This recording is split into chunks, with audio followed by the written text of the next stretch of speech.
Voilà, bonjour à tous, frères et sœurs, et ravi de vous accueillir ici dans ce lieu.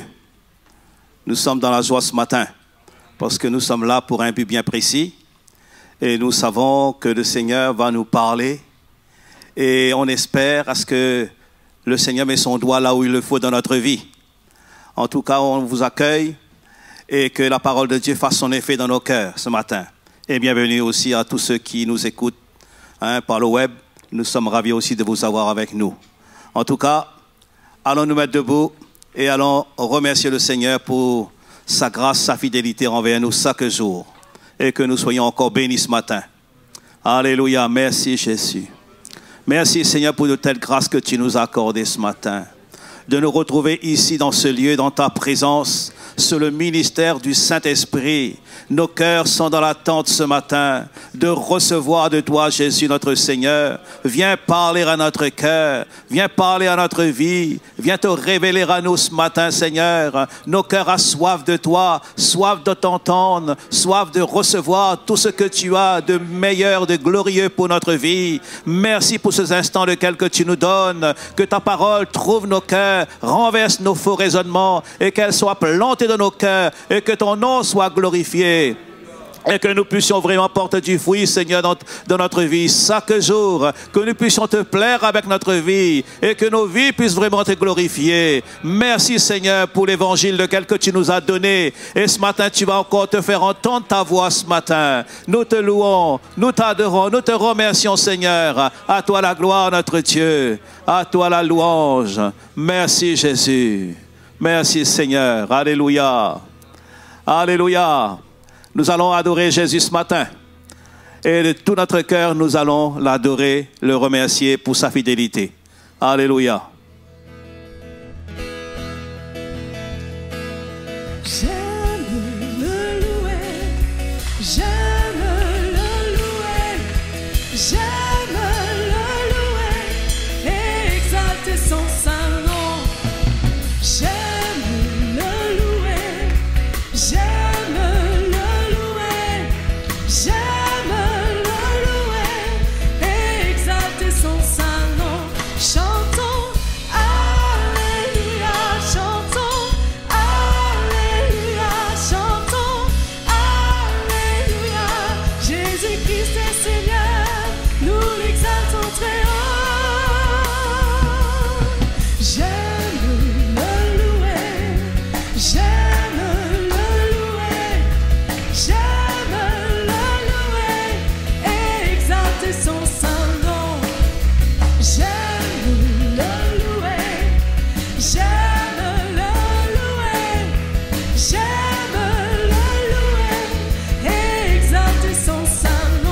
Chantons Alléluia.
Nous t'élevons pour tout ce que tu es, Seigneur.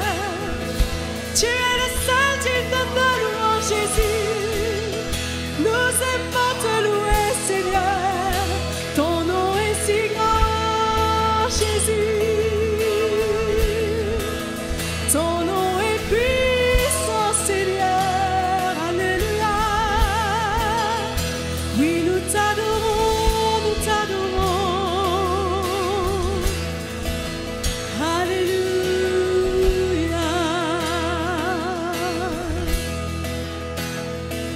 La joie du Seigneur sera ma force. Je ne crains rien, je ne chancelle point. Il est mon berger, non, je ne crains rien. La joie du Seigneur est ma force. La joie du Seigneur, la joie du Seigneur, la joie du Seigneur est ma force. La joie du Seigneur, la joie du Seigneur, la joie du Seigneur est ma force. La joie du Seigneur sera ma force. Il me soutiendra à chaque jour. Je suis entouré de grâce et d'amour. La joie du Seigneur est ma force. La joie du Seigneur, la joie du Seigneur, la joie du Seigneur est ma force. La joie du Seigneur, la joie du Seigneur, la joie du Seigneur est ma force. La joie du Seigneur sera ma force. Il me soutiendra à chaque jour. Je suis entouré de grâce et d'amour. La joie du Seigneur, oui, elle est ma force. La joie du Seigneur, la joie du Seigneur, la joie du Seigneur est ma force. La joie du Seigneur, la joie du Seigneur, la joie du Seigneur, la joie du Seigneur, la joie du Seigneur, la joie du Seigneur, la joie du Seigneur est ma force.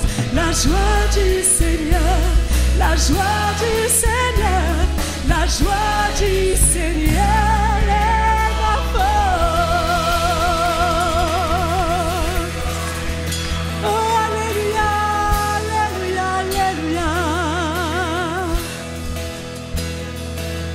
Oh, nous t'adorons, Jésus.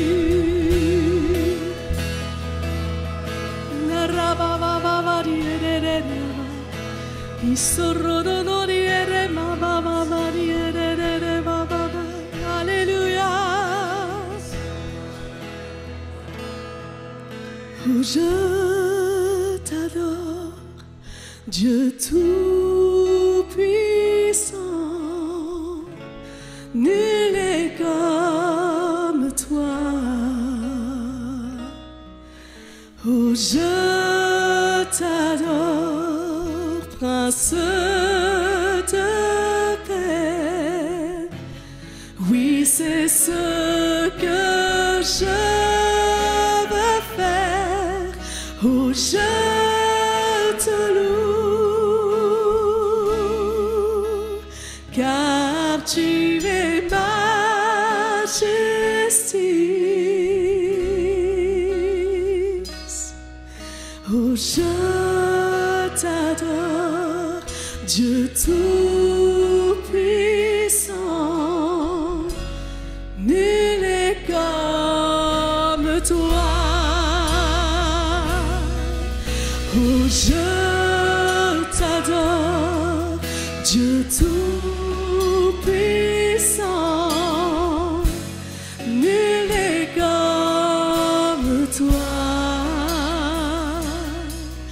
Oh, je t'adore, Prince de paix. Oui, c'est ce que Oh, je te loue, car tu es ma justice. Oh, je t'adore, Dieu tout-puissant. Nul n'est comme toi, oui, je t'adore, oui, je t'adore, Dieu tout-puissant. Nul n'est comme toi. Oh, je t'adore, Prince de paix. Oui, c'est ce que je veux faire. Oh, je te loue, car tu es ma justice. Oh, je t'adore, Dieu tout-puissant. Nul n'est comme toi. Nul n'est comme toi. Nul n'est comme toi.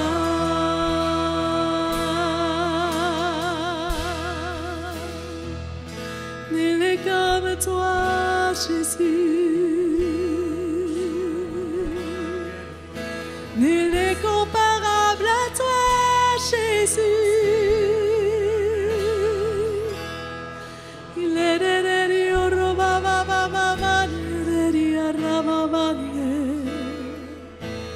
Alléluia.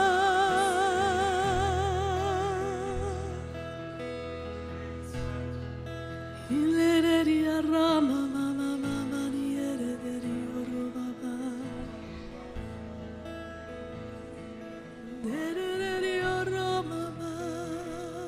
Jésus, Jésus. T'adorons, Seigneur. Merveilleux Jésus, merveilleux Seigneur. Merveilleux Seigneur. Alléluia.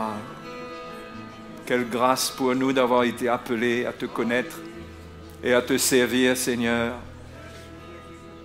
C'est un honneur que tu nous as fait, un privilège que tu nous as accordé. Nous te sommes reconnaissants. Tu nous as mis à part pour toi. Nous voulons vivre notre appartenance. Nous voulons vivre pour toi. Nous voulons la lumière de cette alliance, de cet évangile qui nous appelle à nous séparer et à vivre pour toi. Seigneur, révèle-nous la profondeur de ta pensée, de ta volonté. Que le superficiel disparaisse du milieu de nous. Que nous puissions comprendre pleinement ce que tu veux pour nous. Que notre détachement de l'esprit du monde soit total. Et que nos vies te soient entièrement consacrées pour faire ta volonté.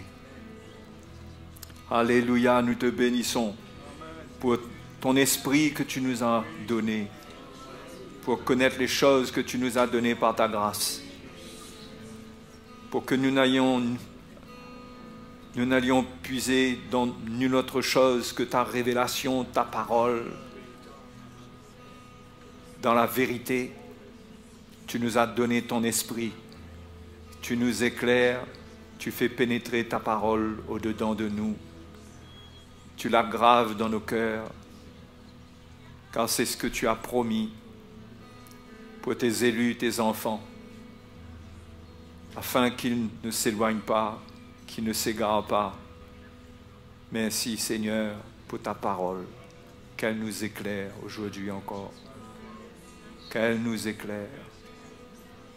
Nous te remercions Seigneur, nous te bénissons. Alléluia, merci Père Céleste. Au nom de Jésus, Amen. Bonjour à vous tous, les frères et sœurs. Heureux de vous accueillir ici, et nous tous ensemble, de nous accueillir aussi les uns les autres et d'accueillir tous ceux qui nous suivent sur le web, qui viennent écouter l'Évangile et dont nous recevons les témoignages qu'ils sont bénis. Jacques chapitre 4. Et sûrement qu'on va parler d'un des aspects du caractère de Dieu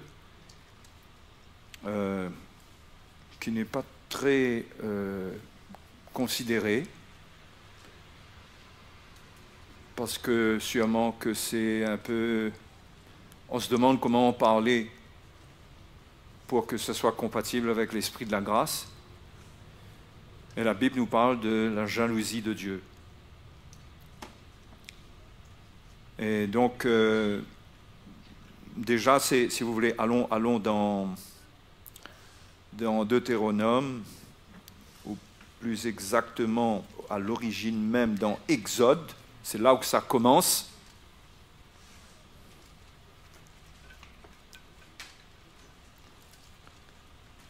Exode chapitre 20. Ok, ça va tout le monde? Je souris avec vous. Je suppose que vous souriez. Exode chapitre 20, en parlant de l'avertissement qui est donné concernant les idoles, au verset 5, Dieu dit « Tu ne te prosterneras point devant donc les idoles, devant elles. Tu ne les serviras point. Car moi, l'Éternel ton Dieu, je suis un Dieu jaloux. » Jaloux parce que le premier commandement dit « Je suis l'Éternel ton Dieu qui t'ai fait sortir du pays d'Égypte, de la maison de servitude. Tu n'auras pas d'autre Dieu devant ma face. » C'est Dieu qui a racheté son peuple, et le peuple qu'il rachète ne s'appartient plus à lui-même et ne peut plus servir d'autres dieux, ou même servir Dieu comme eux, ils le voudraient. Ce qui serait une autre forme d'idolâtrie subtile. Le Dieu qui a racheté le peuple d'Israël, ce Dieu qui nous a rachetés sous la Nouvelle Alliance, il ne change pas quand il rachète. Eh bien, nous ne sommes plus à nous-mêmes. Et si nous voulons transgresser cette volonté de Dieu, Dieu avertit qu'on va susciter sa jalousie. Et sous la Nouvelle Alliance, l'apôtre Pierre dit que nous avons été rachetés à un grand prix, pas par de l'argent ou de l'or, mais quand on pense au prix de notre rédemption, on comprend premièrement l'amour de Dieu pour nous, mais il y a un grand bénéfice dans l'amour de Dieu, mais en même temps, dans le grand amour qui est manifesté, il y a aussi l'autre côté de l'amour en Dieu qui est jaloux. Dieu nous aime pleinement, tellement qu'il transporte une jalousie, qu'il a un caractère jaloux, qui ne supporte pas le partage, qui ne tolère pas l'adultère. D'accord? C'est pourquoi même dans l'Ancien Testament, quand le peuple d'Israël allait après les idoles, les prophètes ont souvent parlé d'adultère. Parce que Dieu était comme l'époux d'Israël. Sous la Nouvelle Alliance, Jésus est l'époux de l'Église. Et l'adultère, ça amène le trouble dans le foyer, non? Ça trouble. Quand c'est révélé, ça suscite la jalousie. Donc, on ne peut pas vivre une relation mari-femme dans la paix lorsque la jalousie est suscitée. C'est pareil dans notre relation avec le Seigneur. Nous ne pouvons pas vivre une relation paisible avec Dieu lorsque nous provoquons sa jalousie. Parce que la jalousie réveille les désirs de vengeance et de châtiment. Et nous ne parlons pas trop sous la Nouvelle Alliance de ce caractère de Dieu parce qu'on préfère s'encourager dans l'amour de Dieu, à voir que Dieu nous aime tellement, qu'il nous aime tellement, qu'il est impossible, à cause de cet amour, qu'il y ait un châtiment, qu'il y ait un rejet. On ne veut pas voir cela. C'est incroyable comment l'Église s'est mis des œillères et la connaissance de Dieu, on a retranché de la connaissance de Dieu ce côté du caractère de Dieu dont le Nouveau Testament fait mention, toujours dans un esprit d'avertissement. Et c'est cet aspect du caractère de Dieu qui amène la crainte de Dieu. Quand cette révélation, cette lumière n'est pas là, il n'y a plus de crainte de Dieu. C'est comme si un mari tolère l'adultère, la femme croit que le mari tolère, et elle fait sa vie, elle a des amants, elle n'a aucune crainte de son mari, puisque pour elle, son mari tolère. Mais l'Église est un peu dans ce genre d'aveuglement, croyant que l'amour de Dieu est tellement grand que ce genre de choses, c'est presque tabou.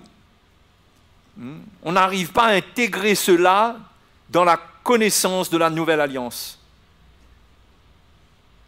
Parce qu'on dirait que c'est un peu contradictoire. Mais ça n'est pas contradictoire. Dieu nous aime tellement qu'il est très jaloux. Et nous pouvons provoquer sa jalousie. Et la Bible est claire là-dessus. La Bible est claire là-dessus. Et c'est étonnant de voir que les chrétiens veulent avoir une communion avec Dieu en se persuadant que Dieu les aime seulement, mais en ne réalisant pas qu'ils ne doivent pas provoquer sa jalousie justement parce qu'il nous aime.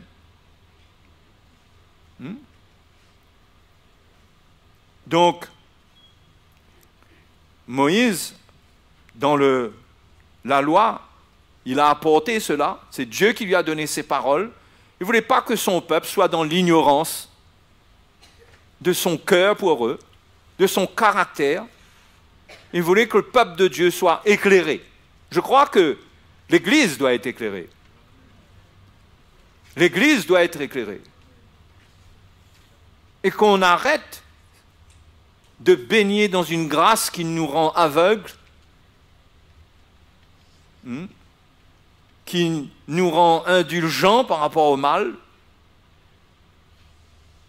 C'est comme ça que naissent des doctrines qui font croire aux chrétiens qu'une fois qu'ils sont nés de nouveau, il n'y a aucun problème.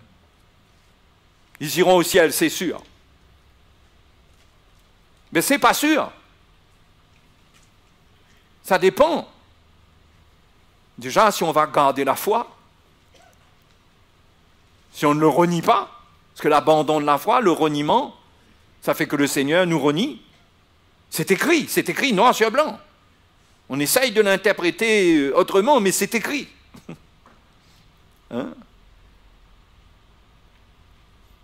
Et Jésus a dit qu'il faut craindre celui qui peut sauver et qui peut perdre. Il parle à ceux qui croient, il parle aux croyants. Donc on n'aime pas trop envisager la vie chrétienne sous cet angle. Mais pourtant, ça serait tellement bénéfique parce que quand Dieu nous révèle ce qu'il est, ce n'est pas pour que nous vivions dans la peur, mais que nous sachions que c'est un Dieu qui ne tolère pas le mal. Il ne tolère pas le mal. Il est séparé des ténèbres. Il est séparé du péché. Nous avons besoin de le savoir. Et cela nous aide, c'est bénéfique parce que cela nous aide, nous pousse rapidement à la repentance, nous pousse rapidement à réagir, à régler nos situations qui ne sont pas conformes à la parole de Dieu. Mais quand il n'y a pas assez de lumière, les chrétiens font de la liberté un moyen de vivre selon la chair. Et c'est là que l'apôtre Jacques, il intervient quand il parle du caractère de Dieu, comment, quel cœur anime le Seigneur pour nous et pour quelles raisons aussi. Il donne un peu plus de détails. Et qu'est-ce qui peut susciter, provoquer sa jalousie? Parce que, tout d'abord, si on va dans 1 Corinthiens chapitre 10, quand Paul parle, sous la nouvelle alliance, des idoles,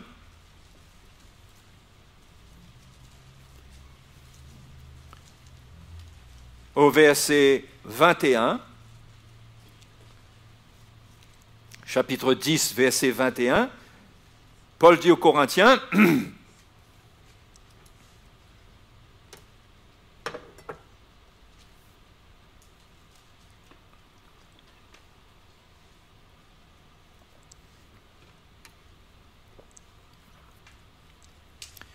vous ne pouvez boire la coupe du Seigneur et la coupe des démons. Vous ne pouvez participer à la table du Seigneur et à la table des démons. Voulons-nous provoquer la jalousie du Seigneur? Sommes-nous plus forts que lui?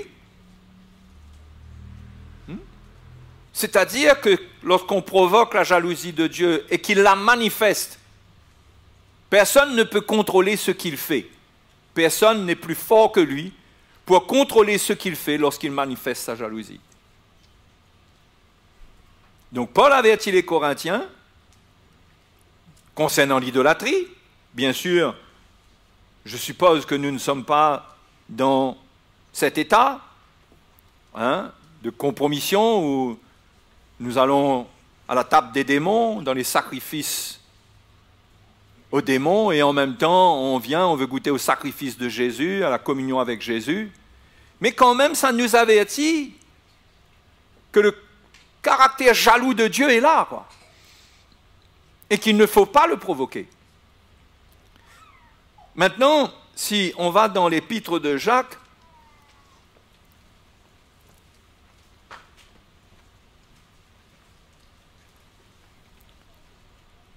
Jacques dit,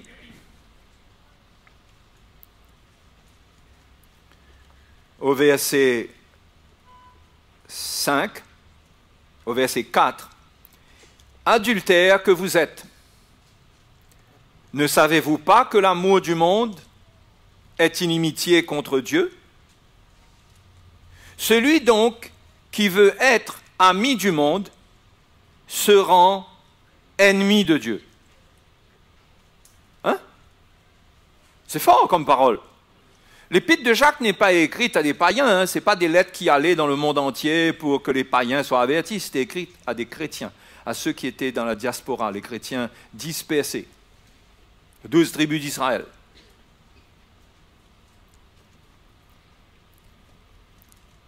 Celui donc qui veut être ami du monde se rend ennemi de Dieu. Donc, l'adultère spirituel s'établit déjà par le fait qu'on soit ami du monde, qu'on porte en nous l'amour du monde, c'est de l'adultère. Et Jacques dit, croyez-vous que l'Écriture parle en vain?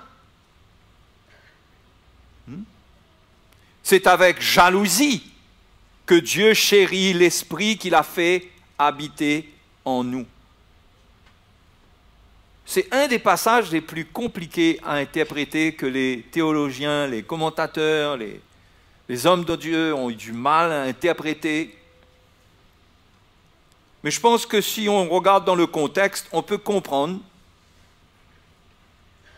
que Dieu nous a donné son esprit qui habite en nous. Finalement, Dieu a ajouté au don de son Fils, Jésus, comme sacrifice, il a ajouté le don du Saint-Esprit pour habiter avec nous. D'accord? Et le Saint-Esprit est précieux pour Dieu. Au point que Jésus même a dit que si on le blasphème lui, on peut être pardonné, mais aucun blasphème contre le Saint-Esprit ne sera pardonné. Ça peut nous donner une valeur de ce que le Saint-Esprit représente pour Dieu, pour le Père et pour Jésus. Et quand Dieu nous donne son esprit, l'avertissement vient que Dieu chérit jalousement l'esprit qu'il a fait habiter en nous. Et cette jalousie entre dans le contexte d'un adultère. Et cet adultère, c'est aimer le monde. Quand un chrétien porte l'amour du monde en lui, il est dans l'adultère avec le monde. C'est spirituel. Dieu voit dans son cœur. Ça ne se présente pas comme un adultère sur le plan naturel. C'est spirituel. C'est donner son cœur, c'est s'unir au monde. Et le Seigneur appelle cela de l'adultère parce que Dieu juge les choses sur un plan spirituel, sur le plan du cœur. Donc, aimer le monde, c'est entrer en adultère avec le monde, c'est donc se mettre dans une position où on peut provoquer la jalousie de Dieu.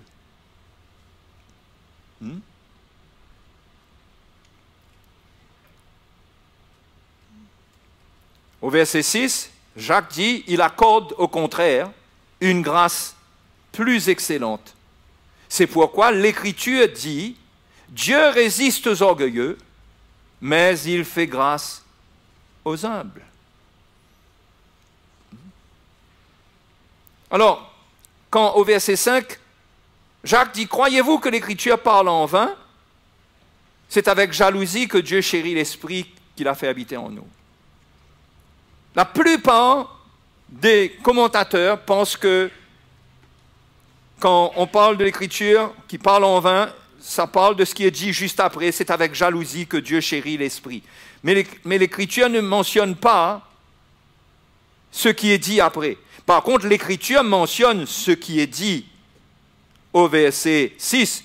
Dieu résiste aux orgueilleux, mais il fait grâce aux humbles. Donc, quand Jacques dit « Croyez-vous que l'Écriture parle en vain ?» il fait référence à ce qu'il va dire plus devant. Dieu résiste aux orgueilleux, mais il fait grâce aux humbles. Une manifestation de la jalousie de Dieu, c'est qu'il résiste. Il résiste aux orgueilleux, ceux qui ne veulent pas se soumettre, ceux qui ne veulent pas se soumettre à lui, ceux qui veulent se laisser aller avec le monde.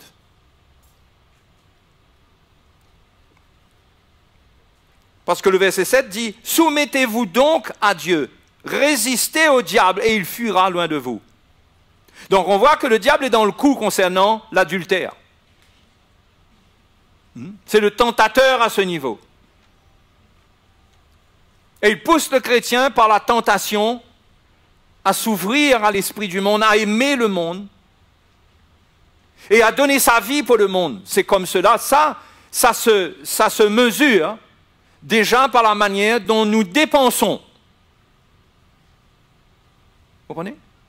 Dans la manière dont qu'est-ce que nous faisons avec nos finances? Ça se mesure déjà avec ça. Parce qu'avec l'argent, on achète ce que l'on aime du monde. Non? Donc celui qui aime le monde, son budget est exprimé par des dépenses dans le monde. Ça ne veut pas dire qu'un chrétien ne peut pas acheter. Je sais que c'est clair. Mais l'apôtre Pierre dit que celui qui achète soit comme ne possédant pas. Il y a un état d'esprit qui doit animer le chrétien où il réalise qu'il est pèlerin, que sa vie sur cette terre, elle est passagère et que pour son temps sur la terre, il est qu'ouvrier avec Dieu. Hein? Ce que Dieu lui accorde, l'équipement à tous les niveaux que Dieu lui accorde, c'est pour le glorifier, c'est pour l'accomplissement de sa volonté. Dieu compte sur lui. Mes frères et sœurs, Dieu compte sur nous. Ça encore, c'est un autre aspect par rapport à la puissance de Dieu. On aime penser que Dieu est le Tout-Puissant, qu'il peut tout faire. Peu importe si nous, on fait ce qu'on veut, de toute façon, Dieu fait ce qu'il veut. Mais c'est vrai, Dieu est Tout-Puissant. Mais Dieu veut qu'on soit qu'ouvrier avec lui. On ne peut pas juste prendre la puissance de Dieu comme quelque chose qui va tout accomplir sans notre participation avec ce que Dieu a fait de nous et ce que Dieu nous a accordé. D'accord? Donc Dieu nous a accordé son esprit, nous a équipés pour qu'on manifeste notre amour envers lui, pour vivre une relation de communion avec lui qui soit pure, qui soit sincère, exprimant pour lui un amour sincère, c'est-à-dire être comme l'épouse qui vit pour le mari, qui le sert, qui se soumet. Et non pas une épouse adultère qui fait des louanges quand le mari rentre, mais qui le trompe quand le mari n'est pas là. Mais dans l'esprit, c'est la même chose. Notre vie entière doit glorifier Dieu. Il n'y a pas de place pour l'adultère spirituel, pour l'amour du monde. C'est un ennemi, l'amour du monde. C'est écrit. Ça fait de nous des ennemis. L'amour du monde est inimitié contre Dieu. Celui donc qui veut être ami du monde se rend ennemi de Dieu. Ça, c'est écrit. Mais on ne préfère pas lire ça. On ne veut pas entendre trop ça. Parce que nous, les enfants de Dieu, comment est-ce qu'on peut être ennemis de Dieu? Ben, à qui Jacques parle là? On se rend ennemi de Dieu parce que Dieu est un Dieu de justice et Dieu est un Dieu jaloux. Dieu a des sentiments qui sont très forts. Tout est fort dans le Seigneur. Sa colère est forte. Son amour est fort. Sa bonté est grande. Sa fidélité est grande. Vous savez, avec le Seigneur, c'est démesuré par rapport à nous. Mais sa jalousie, il ne faut pas croire. C'est aussi réel. La colère de Dieu, c'est aussi réel. Sa bonté est éternelle, mais sa colère aussi peut être éternelle sur ceux qui ne se réconcilient pas avec lui. Avec Dieu, les choses sont éternelles, sont infinies. Et nous marchons avec ce Dieu. N'essayons pas de nous faire une petite idée de ce que ce Dieu grand et puissant et merveilleux est, et il est parfait, et il ne peut pas se changer lui-même pour nous. Il nous propose de venir à lui tel qu'il est, et qu'il va nous transformer à l'image de Jésus pour le rejoindre dans sa ressemblance, et non pas le contraire. Vous avez compris? Donc l'appel de Dieu, s'unir à Christ, ben, c'est ne plus appartenir à personne. Comme une femme qui épouse un homme, elle n'appartient plus à personne. Elle forme un foyer avec son mari, point barre. Mais c'est pareil. Pour nous, l'Église, nous les chrétiens. Et Jacques, au début du chapitre 4, il parle des troubles qui sont là. Il parle des luttes. Il dit, d'où viennent les luttes et d'où viennent les querelles parmi vous? N'est-ce pas de vos passions qui combattent dans vos membres? Vous convoitez. Voilà le départ du problème. C'est comme pour l'adultère, dans le naturel. La convoitise joue un grand rôle. Vous convoitez, c'est-à-dire vous voulez quelque chose qui ne peut pas vous appartenir, qui n'est pas pour vous. Et vous vous laissez aller à désirer ardemment cette chose. Et là, Jacques parle du combat que cela suscite.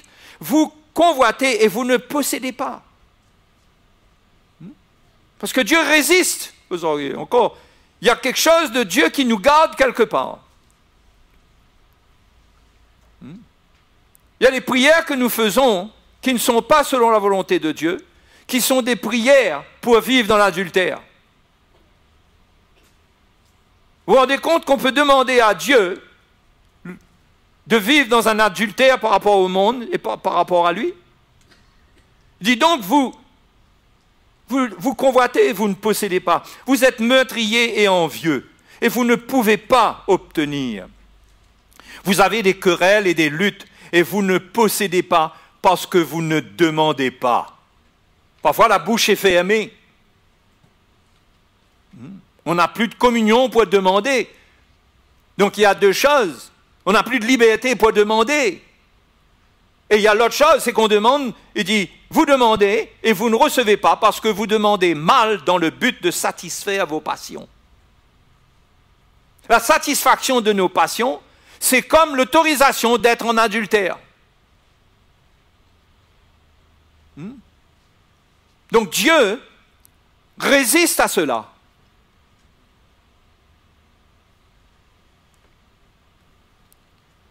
S'il ne résiste pas à cela,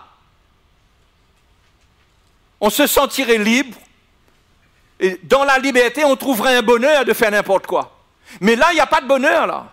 Parce que quand Dieu résiste, il y a des luttes, il y a des combats, il y a des mauvaises choses de la chair qui viennent. Il n'y a pas de bonheur, là. Et on a à comprendre, quand on n'est pas heureux dans le Seigneur, peut-être que la convoitise nous ronge. Et peut-être qu'au lieu de vivre dans le contentement, nous sommes en train de convoiter le monde, les choses du monde, et l'ennemi est en train de nous séduire. Et nous entrons dans une relation avec le monde qui vient troubler notre relation avec Dieu. Et il n'y a plus de sincérité dans notre relation avec Dieu, parce que quelque part dans notre conscience, nous sommes faux. Nous pouvons chanter des cantiques, mais ce que nous exprimons manque de vérité. N'arrivons pas à adorer en esprit et en vérité, parce qu'il y a un manque de vérité dans notre vie, dans notre appartenance au Seigneur. Ce manque de vérité, c'est peut-être l'adultère qui est là. On rougit quand on se présente devant le Seigneur. Peut-être qu'on ne rougit pas parce que notre conscience est tellement cautérisée, endurcie, qu'on n'a même plus honte à un certain moment, mais normalement, on devrait être sensible, si on a la connaissance de Dieu, de savoir que ce Dieu-là, il n'apprécie pas là, mon état, il n'apprécie pas mon état de convoitise.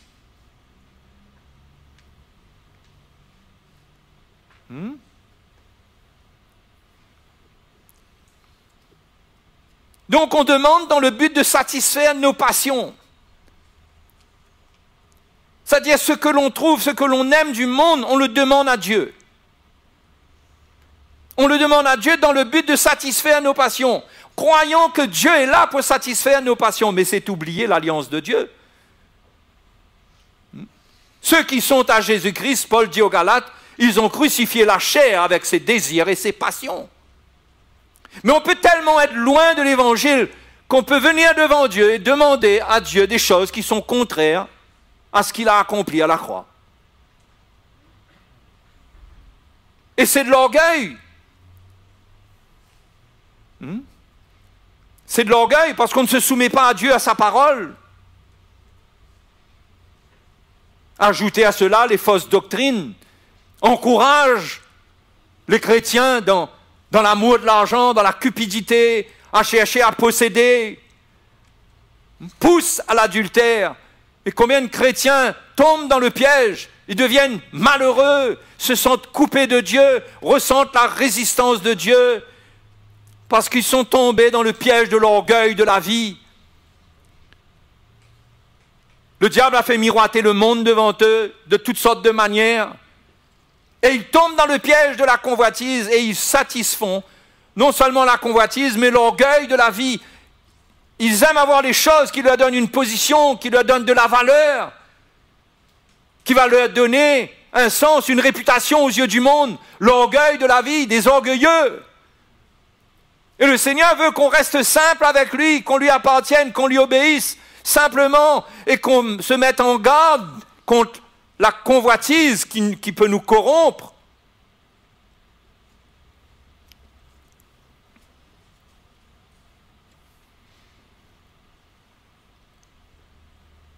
Donc Jacques dit que Dieu nous accorde, au contraire, une grâce plus excellente. Parce que Dieu chérit l'esprit qu'il a fait habiter en nous. Il nous a équipés, il nous a oints. Tellement il nous aime, il nous a donné ce qu'il y a de meilleur. C'est comme si que un homme aime tellement sa femme, c'est un exemple, hein, qu'il lui achète le truc le plus cher, qui lui coûte des années de travail. Il dit, chérie, je t'aime, voilà ce que j'ai acheté pour toi. La femme est heureuse. Mais ça serait comme si que le lendemain, elle va vendre ça. Ou elle va donner ça. Qu'est-ce que cet homme va ressentir? Si ce n'est un mépris. Qu'elle n'a pas compris le cœur de son mari pour elle.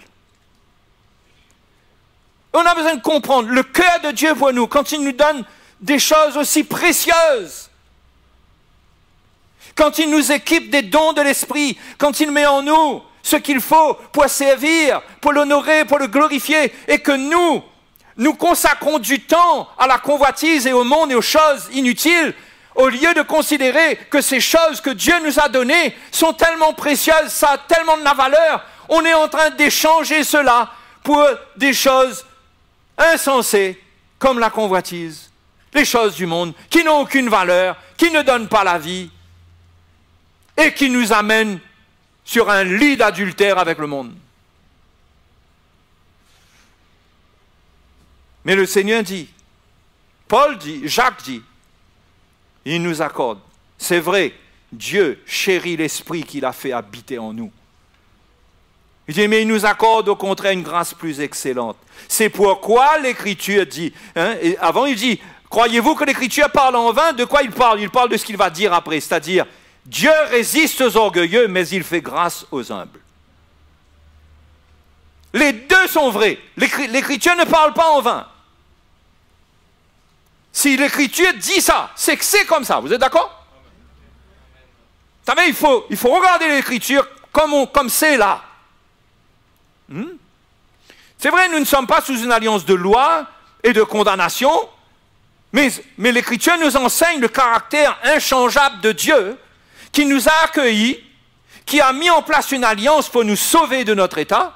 Mais attention, qu'on croit que Dieu est un Dieu, qu'on finit par croire que Dieu est un Dieu qui tolère le péché. Jésus est mort pour nous délivrer du péché.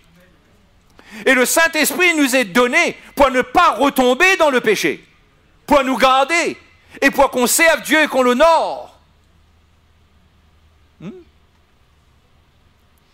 Donc les deux sont vrais. Dieu résiste aux orgueilleux, mais il fait grâce aux humbles. C'est vrai qu'il est jaloux, mais il fait grâce. Vous comprenez? C'est vrai qu'il a un caractère jaloux, mais il fait grâce. Il ne va pas manifester sa colère comme ça. Mais il fait grâce. Il fait grâce à qui? Aux humbles. Aux humbles. Autant il fait grâce aux humbles, autant il résiste aux orgueilleux. Mais la grâce plus excellente, ce n'est pas qu'il résiste aux orgueilleux, mais c'est que il secourt, il fait grâce à celui qui est humble. Une grâce plus excellente. Pour celui qui est humble, pour celui qui reconnaît son état. Celui qui ne se laisse pas aveugler par les doctrines positives, par le positivisme, où on est là en train de se persuader avec des versets de la Bible que nous sommes tellement merveilleux. Nous sommes tellement merveilleux, tellement extraordinaires.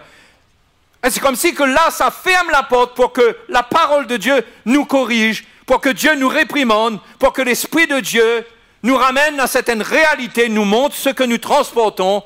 Non, nous ne sommes pas là, mais il y a les évangiles qui amènent le chrétien à regarder, à rester toujours positif par rapport à eux-mêmes, par rapport à Dieu. Il n'y a rien de négatif, tout est beau, tout est merveilleux, et c'est comme cela que le chrétien reste superficiel et artificiel. Rien de profond. Mais Dieu fait grâce aux humbles. Il fait grâce aux humbles. L'homme humble, c'est celui qui sait écouter. C'est celui qui considère la parole de Dieu, qui n'a pas de raisonnement devant la parole de Dieu. Il n'a pas d'argument. Ce que Dieu dit est vrai. Point barre. Mais les chrétiens ont tellement été exercés à sauter de VSC en VSC. On est devenu un peu comme des puces qui sautent sur un truc, qui ressautent sur un autre, quand il est menacé, qui sautent sur quelque chose d'autre. Mais c'est grave. On ne peut pas changer. Quand Dieu nous confronte par les Écritures, on doit rester là et considérer et ne pas chercher un passage qui vient nous montrer que ce qui est écrit là, finalement, ça ne veut pas vraiment dire ce qui est écrit. Parce qu'il y a autre chose qui est écrit qui nous montre que finalement, ce n'est pas tout à fait ce qui est écrit là. Vous comprenez là? C'est comme ça qu'il y a les chrétiens qui sont tellement équipés d'un esprit de grâce. On appelle ça l'hypergrâce, la grâce en excès, que pour eux, ils ne sont pas prêts à reconsidérer leur vie, leur état, leur marche, leurs œuvres. Ils sont exercés à une seule chose, c'est être des gens de la foi. Ils doivent être dans la foi, ils doivent croire, parce que Dieu est avec eux. Ils peuvent même demander ce qu'ils veulent. Parce que Jésus a dit, tout ce que vous demanderez en mon nom, je vous l'accorderai. Et là, la porte est ouverte pour être dans la foi pour toutes choses. Et il n'y a plus d'évaluation. On n'est plus à l'écoute de l'Esprit pour voir si c'est la volonté de Dieu ou pas. D'ailleurs, Jacques donne un exemple. Au verset 13. Il donne un exemple juste après au verset 13, chapitre 4. À vous maintenant qui dites, aujourd'hui ou demain nous irons dans telle ville, nous y passerons une année, nous trafiquerons et nous gagnerons. C'est pas positif ça? Hein? C'est pas positif ça? Ah les gars là ils sont sur deux, hein? Pourquoi ils sont sur deux comme ça? Et il y a des évangiles aujourd'hui qui encouragent à être dans cet état d'esprit-là. Tu es un enfant de Dieu, tu vas gagner. Mais le verset 14, Jacques dit, vous ne savez pas ce qui arrivera demain. Ah bon? Donc il faut douter de l'avenir alors. Moi je croyais que dans la foi on ne doute pas de l'avenir. Hein? Dans la foi, on croit que tout ce qui vient est bon pour nous, nous avons le meilleur. Dieu est avec nous. Nous y allons dans le nom de Jésus. Mais Jacques dit, vous qui ne savez pas ce qui arrivera demain. Voilà la réalité, mes frères et mes sœurs. Vous ne savez pas ce qui arrivera demain.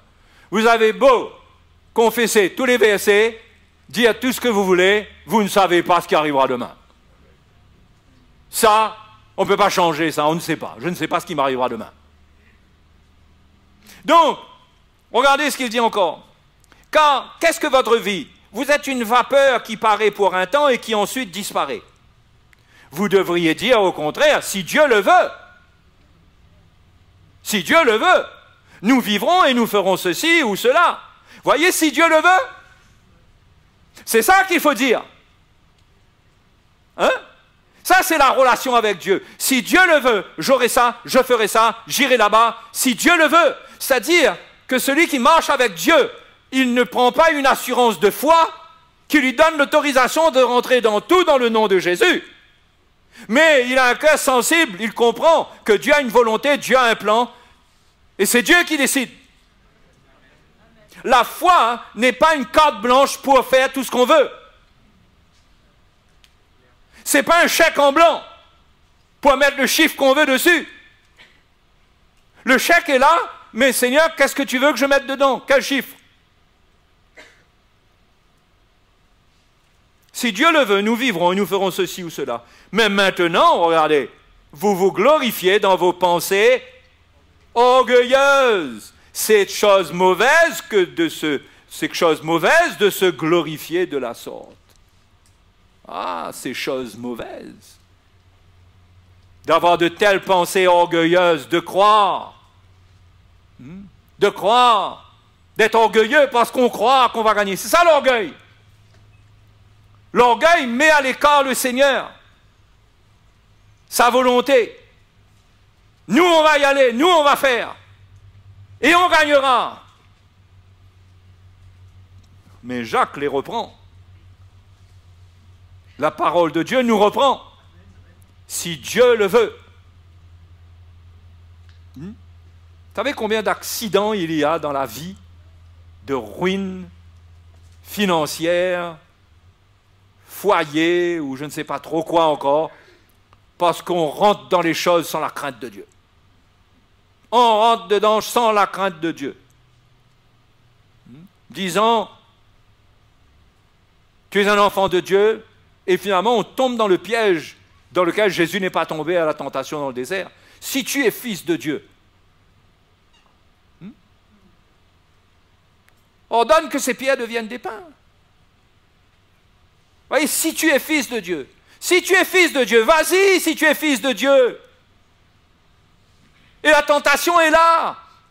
Et il n'y a plus cette marche simple, éclairée d'une relation simple avec Dieu, où on marche avec lui en toute simplicité, avec humilité, parce que Dieu fait grâce aux humbles. Ceux qui marchent avec humilité et qui disent, si Dieu le veut, ah ben Dieu va peut-être ouvrir une porte pour lui.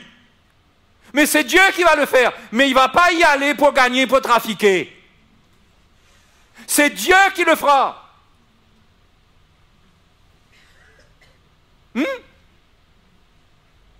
Et ça n'est suivi d'aucun chagrin. C'est quoi encore le verset?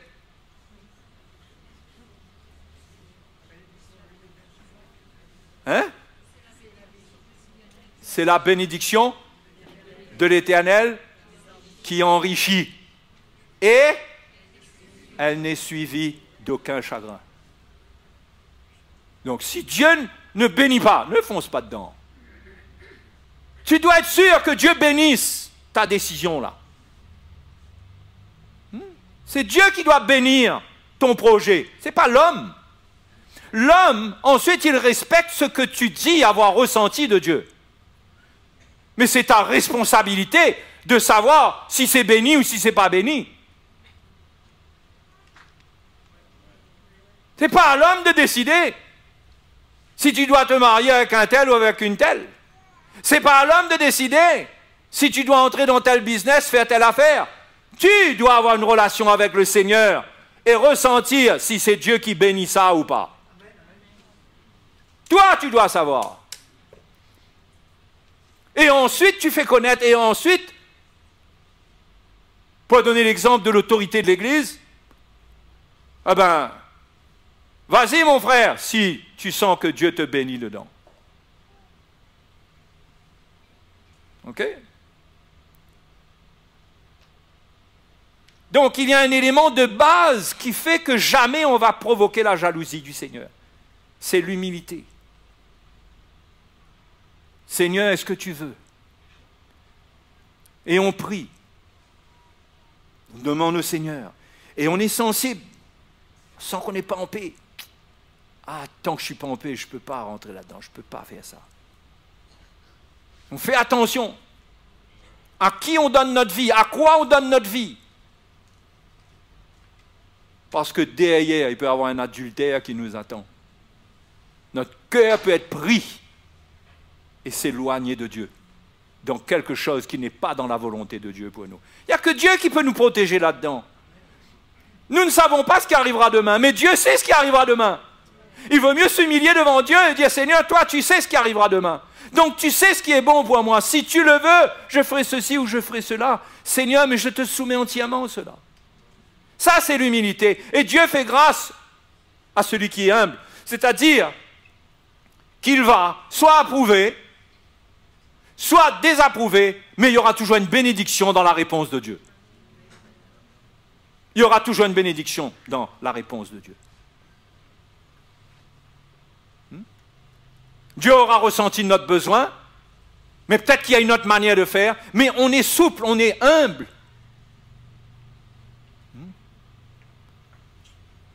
Mais on n'est pas comme cette bande de grands gaillards qui va pour vaincre. Il n'y a que Jésus qui sort pour vaincre. Nous allons vaincre en étant soumis à la volonté de Dieu. Et c'est pourquoi Jacques dit, soumettez-vous donc à Dieu, résistez au diable. Résistez au diable et il fuira l'un de vous. Parce qu'il ne faut pas se tromper, c'est l'ennemi qui est derrière tout le réveil de la convoitise qui est là. Ce n'est pas Dieu qui suscite la convoitise, Dieu ne tente personne. La convoitise est dans l'homme quand il se réveille, parce que la convoitise est amorcée. Ça peut être par des doctrines, ça peut être par le fait qu'on contemple trop une chose, et la convoitise est amorcée pour obtenir ce qu'elle veut, ce que la chair veut, et la suite c'est la mort. On n'a plus de vie. On cherche notre relation avec le Seigneur, c'est comme si on ne la trouve plus. On est fatigué. Et Jacques dit, soumettez-vous donc à Dieu, résistez au diable. Hein? Résistez au diable. Parfois, les chrétiens se demandent comment on va résister au diable. Comment on fait ça, frère? On se soumet à la volonté de Dieu. Il n'y a pas besoin d'aller faire une école, un cours, une matinée, faire un cours pour apprendre à résister au diable. Non. Tu sais quelle est la volonté de Dieu, tu résistes à la volonté du diable. J'arrive pas à résister. Ben, va lire Éphésiens chapitre 6. Prends l'armure de Dieu. Fortifie-toi afin de résister. Mais résister, c'est simple. Résister, c'est simple. Il y a des choses que Dieu exprime clairement qui ne sont pas dans le plan de Dieu. Elles viennent devant moi. Je sais par l'Écriture, par la parole de Dieu, que ce n'est pas le plan de Dieu pour moi. Je ne vais pas aller réfléchir là-dessus. Je résiste. Non? Si quelqu'un est marié et qu'il a une jolie petite créature qui se présente, il ne va pas laisser sa tête tourner. Il sait que s'il rentre dans une relation comme ça, c'est de l'adultère. Qu'est-ce qu'il fait? Il résiste à ça. Il dit non, il lui fait comprendre. Non, comme Joseph. Non, Madame Potiphar. Non. Je ne vais pas offenser mon maître et je ne vais pas briser le cœur de mon maître ni le cœur de mon Dieu. Non. Et il résiste. C'est comme ça qu'on résiste. On dit non. Pourquoi on ne veut pas résister comme ça? Qu'est-ce qu'on cherche? On cherche des explications. Pourquoi? Parce que dans les explications, il peut y avoir une possibilité que ça, Dieu peut accepter. Comprenez? La recherche maligne de la chair. Non, on doit résister. Résister, c'est simple. Il faut résister. Tu es un jeune au collège. Tu es jeune. Tu sens qu'il y a des sentiments qui viennent en toi pour quelqu'un. Mais tu dois résister à ça. Tu dois résister. Tu dois prier. Et tu dis non. Quand tu résistes, tu dis non tout de suite à la chose. Tu résistes. Et tu fuis la chose. Quand tu résistes, tu fuis. Tu ne discutes pas avec l'ennemi. Tu lui résistes et tu le fuis. Tu sors de sa présence. Tu coupes. C'est simple. Et Dieu fait grâce au humble. Il accorde une grâce plus excellente. Il fait grâce au humble, celui qui se soumet à Dieu. Tu te soumets, Dieu te fera grâce. Mais est-ce que tu te soumets réellement? Ou bien tu vas continuer à jouer avec le feu? Et tu vas mettre une couche, 2 couches. Tu vas agrandir tes cils pour qu'on voit bien comment ça bat. Pour attirer sur la couleur de tes yeux. Ou bien au contraire, tu t'arranges le lendemain pour être tellement simple que tu espères qu'il te prendra en dégoût. Mais au lieu d'être dans ces attitudes qui résistent, de résistance, au contraire, on s'arrange. Hein? Il y a une grande protection dans la simplicité. La simplicité ne laisse pas de place à la séduction. C'est un moyen puissant de résister. De résister. Mais on aime trop le jeu de séduction. Et on joue avec. Si tu sais que l'argent brûle entre tes doigts et que tu aimes les belles bagnoles, ben tu ne vas pas aller tous les jours chez un concessionnaire et dire à ta femme, non, je vais juste regarder. Mais elle sait très bien qu'un jour tu vas retourner avec une bagnole, avec un gros crédit. Tu dois résister, tu dois connaître ta faiblesse. Le problème, ce n'est pas d'avoir des faiblesses, parce que des faiblesses, on en a tous à un niveau ou à un autre. Le problème, c'est l'humilité pour gérer ça dans une soumission à Dieu et pour être ferme, résister avec une foi ferme au diable. Ah ça c'est ta responsabilité. Ça, tu auras beau venir partager ton cœur, expliquer, dire, ben tu sais, ceci, cela, on va t'encourager, mais tu as besoin, toi, de résister, de dire non. Même s'il y a une lutte féroce, mais l'Épître aux Hébreux dit, vous n'avez pas encore résisté jusqu'au sang contre le péché. Donc la résistance doit même aller jusqu'au sang. Jésus, en allant à Gethsémane, en train de lutter entre la volonté de la chair et la volonté de Dieu, il pria au point qu'il y a eu des grumeaux de sang qui sont sortis de son front. Il a sué des grumeaux de sang. C'était ça sa résistance déjà dans le jardin, jusqu'au sang. Non pas ma volonté, mais la tienne. Mes frères, il faut être fortifié pour résister au diable. Mais la résistance est simple. Ne cherchez pas un coup sur la résistance. La résistance, on dit non, on tourne la page. Excusez-moi, je ne suis pas intéressé. Vous comprenez? Hein?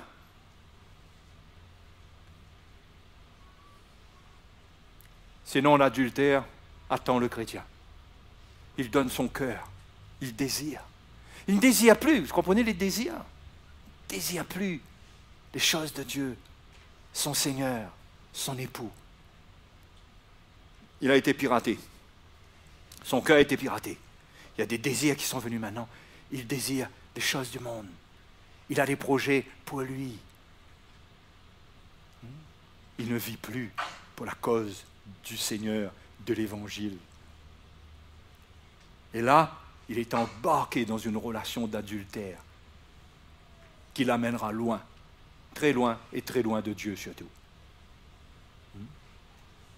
Donc les frères, il faut être sur nos gardes. Il faut faire attention, parce que la convoitise se nourrit tout doucement. Tout doucement, aujourd'hui, demain, et par les yeux, la convoitise des yeux. On voit et on regarde, et la convoitise de la chair est là, et toute la chair participe. Hein, toute la chair participe, et là, elle élabore les projets, les plans, on s'imagine, on voit, et on est séduit, on est trompé, et il y a l'orgueil de la vie qui est là, qui te fait dire, après tout, hein, ta vie, c'est ta vie, elle est entre tes mains, c'est toi qui décides. Et le diable va te donner des VSC pour te séduire dans ta liberté, pour te faire croire que tu es libre, effectivement, parce que Dieu n'a pas réellement dit ceci ou cela. faut se protéger. Hein?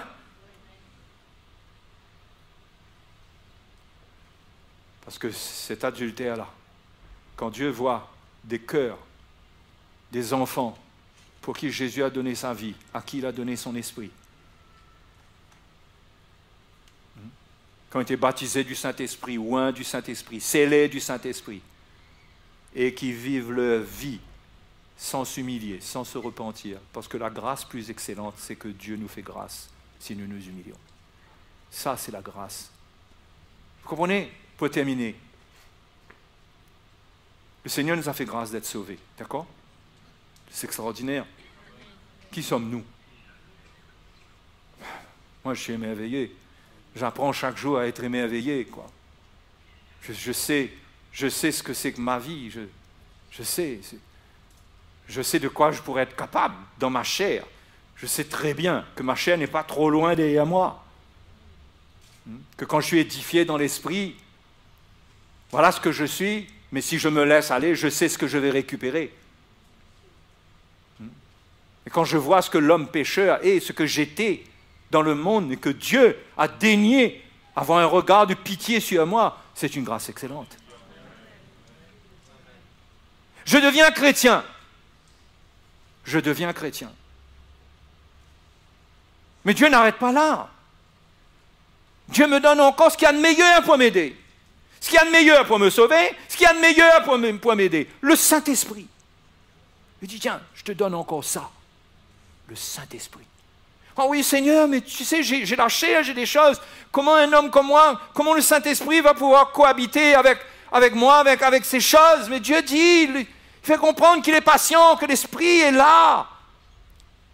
Pour moi, il va m'aider. Quelle grâce excellente!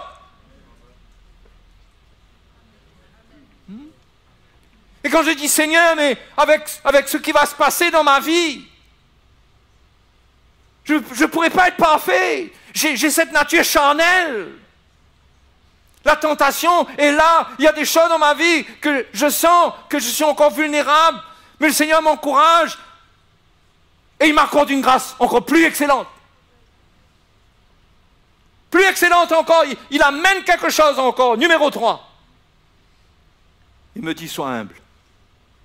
Si tu marches avec moi avec humilité, prêt à te soumettre, que tu manifestes un esprit d'humilité dans ta relation avec moi, ne t'inquiète pas, parce que je fais grâce aux humbles. Mes frères, une grâce plus excellente. Et cette troisième grâce-là, elle est tellement foulée, méprisée, par le refus de se repentir, le refus d'obéir, alors qu'on a reçu le salut, le premier don, alors qu'on a reçu le deuxième don, alors qu'on a reçu, Dieu est prêt à nous faire le troisième don, c'est-à-dire nous pardonner, nous purifier encore quand nous chutons. Mais là, le chrétien souvent, étant Dieu ci, refuse de s'humilier, de reconnaître son état. Enfin,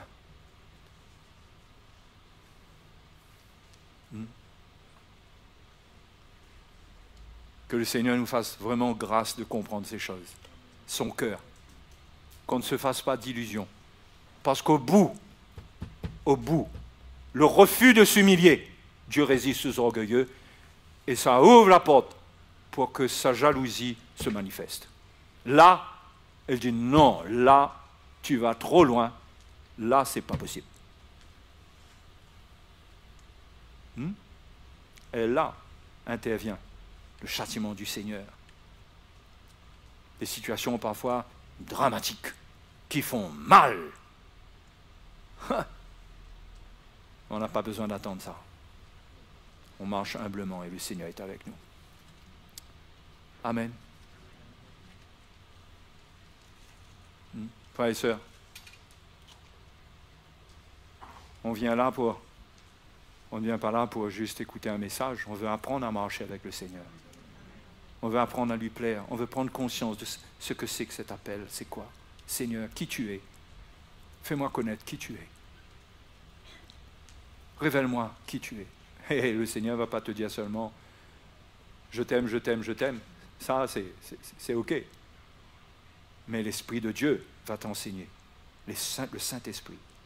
Attention, Dieu est un Dieu jaloux. Ne continue pas comme ça. Et je crois que beaucoup de chrétiens ont besoin d'entendre cela. Dieu est un Dieu jaloux. Il est temps de se repentir de son adultère, de purifier nos mains, comme Jacques dit, de nous approcher de lui, il s'approchera de nous, de purifier nos mains, hommes irrésolus, pécheurs, il se dit pécheurs, afin de retrouver une communion, parce que Jacques dit, le Seigneur vous élèvera au temps convenable. Parce que la grâce plus excellente est là. Tu as l'impression d'être au fond d'un trou, mais il y a encore la grâce pour toi pour te relever. Alléluia. Quel Dieu est comme notre Dieu. Quel Dieu est comme lui. Mes frères et mes sœurs, ne foulons pas cette grâce extraordinaire. Ne refusons pas cette grâce. Humilions-nous. Alléluia. Allons nous tenir devant lui, allons l'adorer un moment. Hein? L'adorer un moment. Le remercier. Alléluia. Hein? Gloire à Jésus, gloire à Jésus. Il est venu nous révéler qui est le Père. Le diable veut cacher la connaissance de Dieu aux chrétiens. Et c'est un des rôles des faux docteurs et des faux prophètes, c'est de cacher des éléments vitaux dans la connaissance de Dieu pour sauver le chrétien. Mais Dieu est grand, Dieu enlève le voile. Il veut nous révéler par le Saint-Esprit. Nous adorons le Seigneur ce matin. Alléluia. Nous adorons Jésus, nous l'aimons. Est-ce que vous aimez un tel Seigneur? Il nous en faut un autre. Il n'est pas parfait, notre Dieu. Il manque une grâce encore là. Il manque encore une grâce. Il manque une grâce pour finir la course là. Il nous a sauvés. Il nous a donné son esprit et il est prêt à faire grâce aux humbles. Il est prêt. Que son nom soit béni. Alléluia, merci Seigneur. Abandonne l'orgueil, mon frère. Arrête de te regarder comme quelqu'un qui est extraordinaire. Laisse Dieu t'apprécier à ta juste valeur. C'est vrai que tu es spécial pour Dieu. Mais si tu t'admires toi-même dans le miroir, tu vas devenir orgueilleux et tu vas te tromper sur toi-même. Laisse l'Évangile te montrer ce qui doit changer dans ta vie. Quand je dis mon frère, je dis ma soeur, je dis tout le monde. Laisse Dieu, laisse l'Évangile te parler. Ne lutte pas. Parce que Dieu fait grâce aux humbles. Alléluia. Je crois qu'il est impossible, dans ces derniers temps, qu'on ne tombe pas amoureux vraiment du Seigneur. Comme une épouse qui va aimer éperdument, follement, son époux. Parce que personne n'est comme lui. Personne, personne. Alléluia. Alléluia. Oh, gloire à Dieu. Au lieu de provoquer la jalousie du Seigneur, nous allons provoquer son amour. Nous allons provoquer son amour. Il va manifester son amour et sa grâce. Nous allons provoquer sa grâce. On va me dire, oui, mais la grâce, ça ne se mérite pas. Oui, mais on peut provoquer ce qu'il y a dans son cœur pour nous, sa bénédiction. Alléluia. Vous arrivez encore à lever vos mains pour louer le Seigneur? À moins que le poids des choses du monde pèse tellement. Mais sinon, c'est bon de lever les mains vers le Seigneur, parce qu'on signe que nous voulons nous offrir à lui et que nous l'accueillons et que nous l'aimons, que nous l'adorons. Nous l'adorons. Il est notre Dieu, nous l'adorons. Il est merveilleux, il est merveilleux. Oh, alléluia.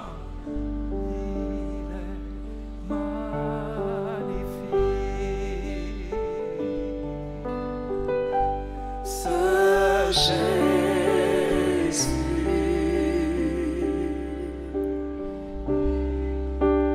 il est merveilleux.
Alléluia. Tu as versé ton propre sang pour nous sauver. C'est vrai, Seigneur. Tu as versé ton sang. Tu nous as donné ton Saint-Esprit. Et tu nous accordes le pardon pour nos fautes. Tu veux nous délivrer de la tentation face à l'adultère. Et tu veux nous pardonner de notre adultère avec le monde. Personne n'est comme toi, Seigneur. Et nous ne pourrions être sauvés autrement, Seigneur. Quand nous sommes faibles, nous avons besoin de ta grâce. Nous ne pouvons rien faire sans cette grâce. Aie pitié de ton peuple, Seigneur. Sois miséricordieux envers chacun de nous.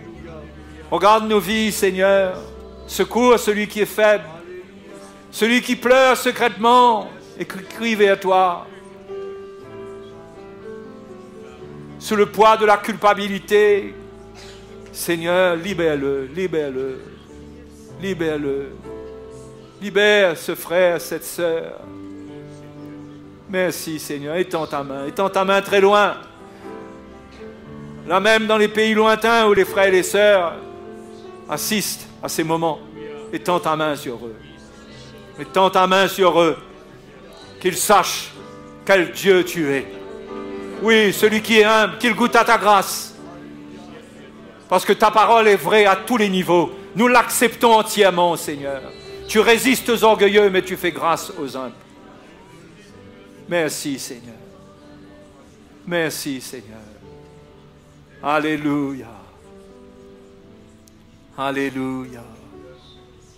Gloire à Jésus. Gloire à Jésus. Merci, Seigneur.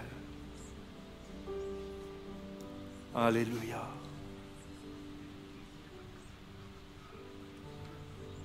Gloire à Jésus. Jésus est bon. Il est bon. Que le Seigneur vous bénisse et que le Seigneur bénisse nos frères et nos sœurs qui nous regardent, qui ne sont pas là ce matin et ceux-mêmes qui ne peuvent jamais être là. Mais bien sûr, vous êtes encouragés à venir nous rendre visite si vous êtes à La Réunion, si vous venez dans cette île, il y a une grande famille là pour vous accueillir. Hein? Si vous venez en vacances, n'hésitez pas. Que le Seigneur vous bénisse. Et les frères et sœurs, entrez en paix dans la joie. Ton nom si grand, prosterné, nous t'adorons.